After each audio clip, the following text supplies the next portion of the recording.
Polda Bali menangkap seorang oknum dosen asal Nusa Tenggara Timur berinisial FBS 37 tahun lantaran diduga melakukan pencabulan terhadap seorang bocah laki-laki berinisial SK 13 tahun di Bandara Internasional Igusti Ngurah Rai Rabu 4 Januari. Kabid Humas Polda Bali Kombes Pol Stefanus Satake Senin 9 Januari memaparkan kejadian bermula ketika korban asal Jakarta sedang berada di ruang tunggu terminal keberangkatan domestik Bandara Ngurah Rai sekitar pukul 16. Korban bersama ayah dan ibunya hendak menuju Jakarta, kemudian bocah itu hendak ke toilet gate 3. Saat masuk ke kamar mandi, korban melihat ada orang yang mengikuti dari belakang yang tak lain adalah FBS.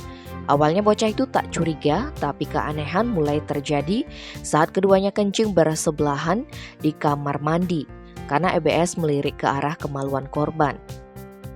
Usai buang air kecil, bocah itu menuju wastafel untuk cuci tangan. Saat itulah dia ditatap oknum dosen yang mengajar di salah satu perguruan tinggi di NTT tersebut dan diajak kembali ke kamar mandi untuk melancarkan aksi tak senonohnya. Korban pun disuruh jongkok dan buka celana. Anak itu sempat menolak tetapi dipaksa oleh pelaku. Tak disangka kemaluan korban dipegang pelaku dan dimasturbasi.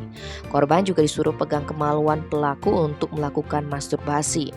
Selesai berbuat cabul, pelaku menyuruh korban sembunyi di kamar kecil tersebut, lalu pelaku keluar terlebih dahulu. Beberapa saat kemudian bocah itu keluar dipenuhi rasa takut. Dia segera melaporkan apa yang dialaminya ke ayah dan ibunya. Kedua orang tua korban melapor ke security bandara, berikutnya mengecek CCTV untuk melihat ciri pelaku. Hari itu juga pelaku dapat diringkus dan diserahkan ke Polda Bali. Pada Kamis 5 Januari, FBS ditetapkan jadi tersangka dengan dugaan tindak pidana perbuatan cabul terhadap anak. Tim Bali Express melaporkan.